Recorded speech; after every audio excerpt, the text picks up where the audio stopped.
시선이 있는 곳 내가 있기 원하는 우리가 지난주에 요한복음 말씀 묵상 누가복음 말씀 묵상 끝내고 이제 요한복음 묵상을 시작했습니다. 누가복음에서 예수님께서 부활하시고 승천하시는 모습을 본 뒤에 요한복음을 묵상하는 것이 제게는 참 새롭고 좋았습니다. 요한복음 1장 1절에 같이 암송했던 것처럼 태초에 말씀이 계시니라 이 말씀이 하나님과 함께 계셨으니 이 말씀은 곧 하나님이시니라 라고 했습니다. 예수님 태초부터 계신 말씀이라고 했는데 그 이유가 무엇일까요? 누가복음 끝에서 우리 예수님께서 부활하시고 승천하시는 모습을 보았습니다. 예수님이 부활하셨을 때 영의 부활이 아니라 육체의 부활, 몸의 부활이었습니다.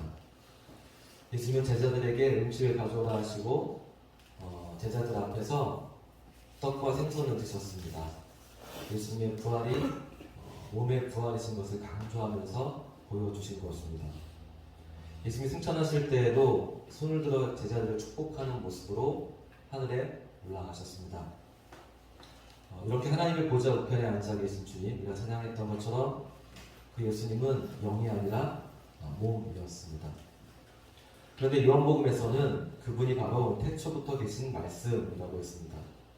말씀이신 예수님이 태초에도 몸으로 오셨던 것일까요? 하나님은 영이십니다. 그러나 이 땅에 오신 예수님은 우리와 똑같은 몸을 입고 이 땅에 오셨고 십자가에서 죽으시고 부활하셨을 때 몸으로 부활하셨고 승천하셨을 때에도 몸으로 살과 피를 가진 몸으로 올라가셔서 하나님의 보좌 우편에 앉으셨습니다.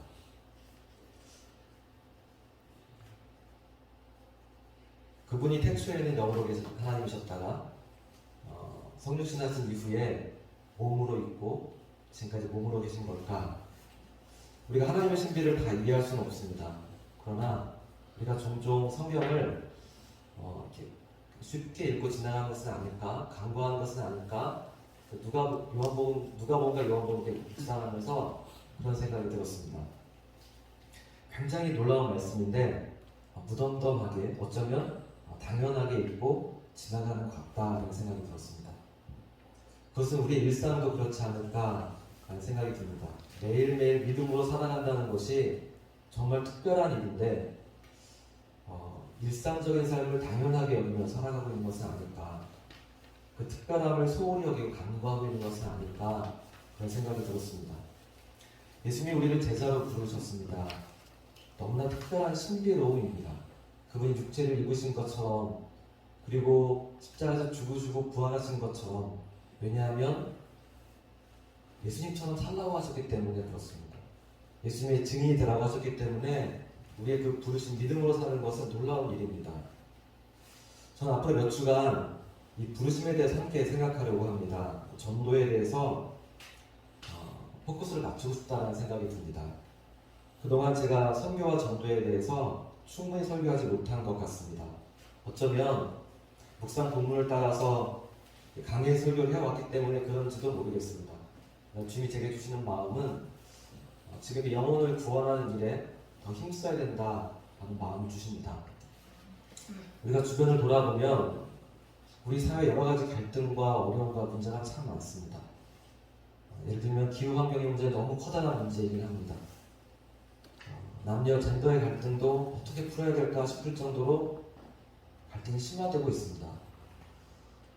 코인이라든지 주식이나 부동산 같은 경제적인 문제들, 정치적인 보수와 진보의 갈등들, 너무나 많은 문제들이 있는데 저는 이런 어려움들이 예수님 안에서 풀어진다고 믿습니다. 주님의 화해와 용서, 또 희생과 나눔, 사랑과 베품, 공의와 심판의 주이시기 때문에 그렇습니다. 이 땅에 하나님의 나라가 이루어질 때 이 모든 문제가 풀어진다고 믿고 그 일에 우리가 부르심을 받았다고 믿습니다. 그 설교의 제목을 처음 마음이라고 했는데 이 말은 제가 우리 교회를 개척하고 얼마 되지 않았을 때 제가 전에 섬겼던 목사님께서 제게 당부하신 말씀이었습니다. 김 목사, 처음 마음 잃어버리지 마. 그러셨습니다. 그런데 그때는 무슨 말씀인지 잘 몰랐습니다. 처음 마음이 뭘까? 어떤 마음을 잃어버리지 말라는 걸까? 그랬습니다. 그리고 지금은 조금 알 것 같습니다. 그리고 이 처음 마음이 여러분에게도 다르지 않다고 생각합니다. 하나님이 우리에게 주신 처음 마음이 있습니다. 이 마음을 잃어버리지 말아야 합니다. 저는 교회를 개척하거나 또 그럴 생각이나 계획이 전혀 없을 때였습니다. 부천에서 부목사를 섬기고 있었는데 과분한 사랑을 받고 있었다 생각됩니다.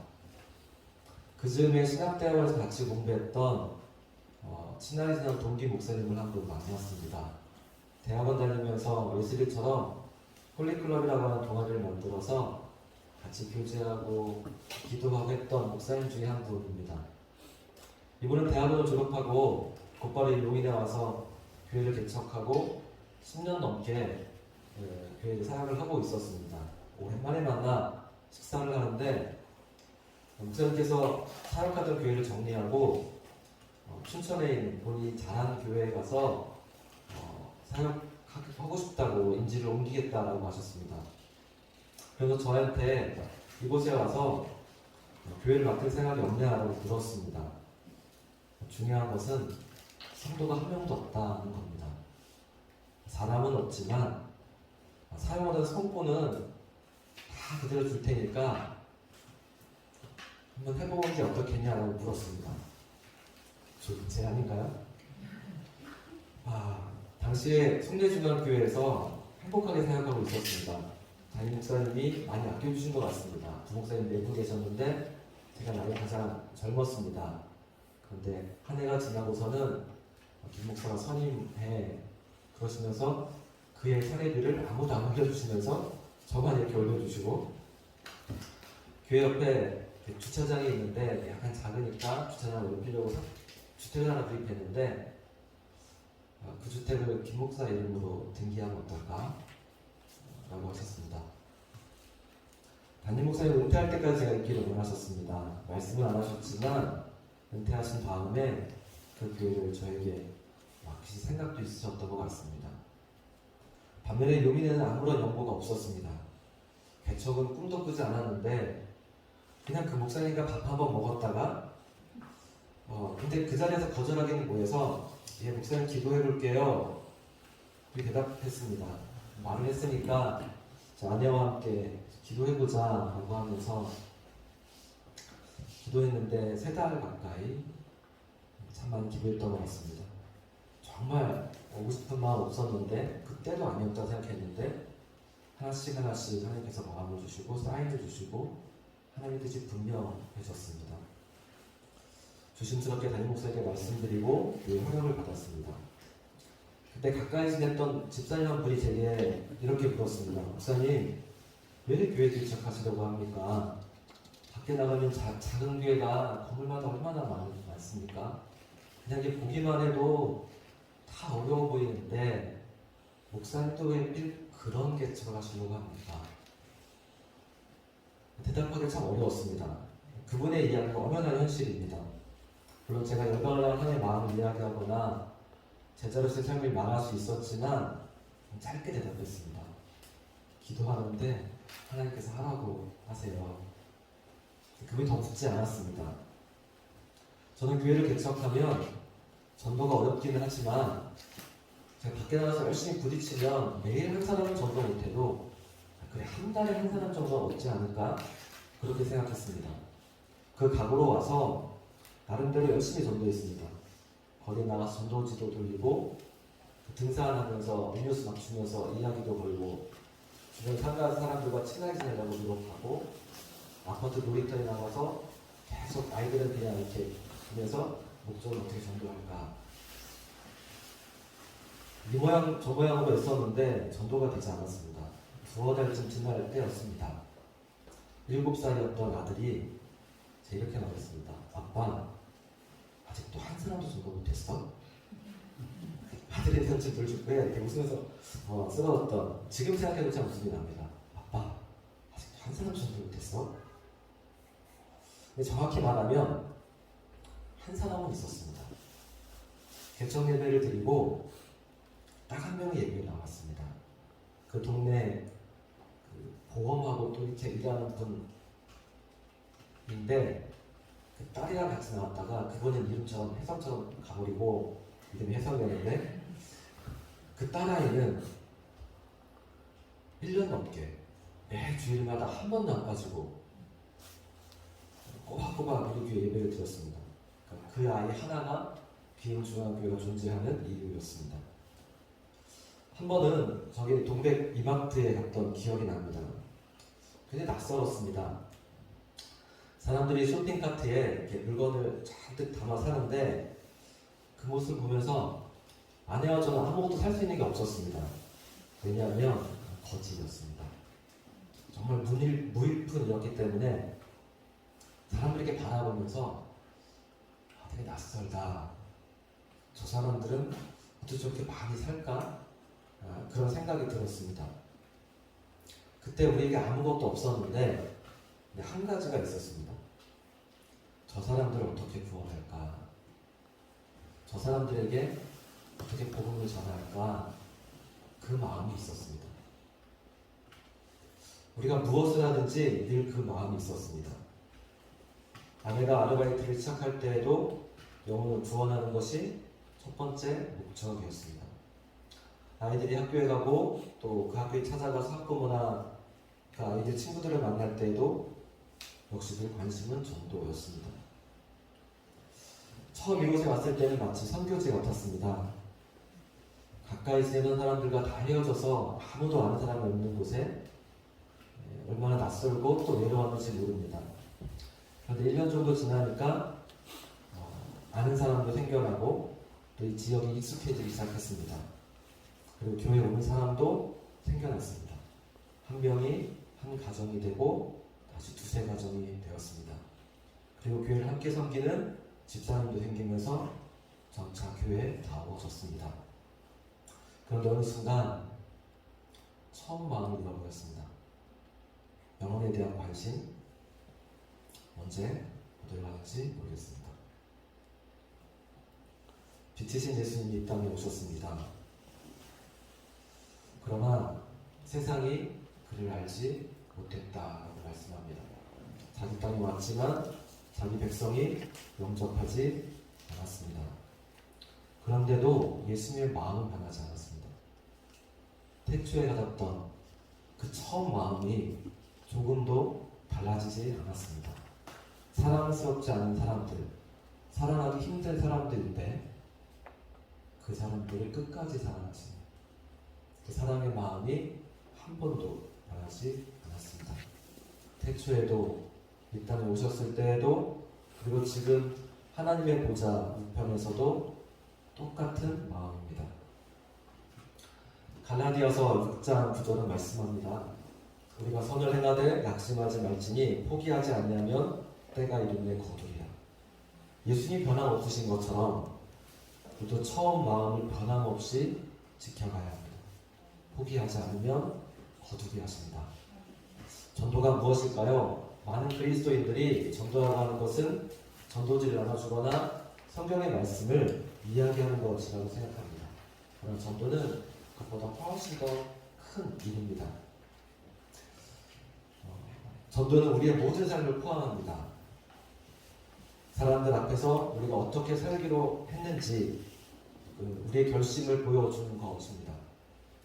노방에 나가 찬양하고 외칠 수도 있고 드라마와 연극을 할 수도 있습니다. 어려운 사람을 도울 수 있고 위로할 수 있고 구제할 수 있고 정의와 싸울 수도 있습니다. 그 모든 것이 전도입니다. 그러나 진짜 전도는 하루하루를 진실한 모습으로 살아가는 것입니다. 그 삶을 통해서 누군가에게 똑같은 삶으로 인도하는 것입니다. 전도는 스위치를 껐다 켰다 하는 것처럼 했다 안 했다 라고 하는 것이 아니라 우리의 삶과 인격 그 자체입니다. 우리가 살아가는 모습이 우리가 무엇을 믿고 있는지 그것을 증거하고 있습니다. 나의 말과 행동이 누군가에게 영향을 주고 있고 그렇기 때문에 매 순간이 전도입니다. 플로이드 맥클란이라고 하는 분이 효과적인 전도라고 하는 책에서 한 가지 예화를 들려줍니다. 아빠와 아들의 이야기인데 짧은 이야기입니다. 아빠 조는 5살짜리 아들 닉과 함께 너무너무 재밌게 어울려 놀고 있습니다. 두 사람이 노는 모습을 보면 절로 미소가 띄어집니다. 개미집을 관찰한다고 그 땅바닥에 엎드려서 고개를 막 갸우뚱거리는 모습이라든지 집에서 만든 비행기를 운동장에 나가 날리면서 깔깔대면서 막 뛰어다니는 모습이라든지 그렇게 노는 모습을 보고 있으면 참 놀랍습니다.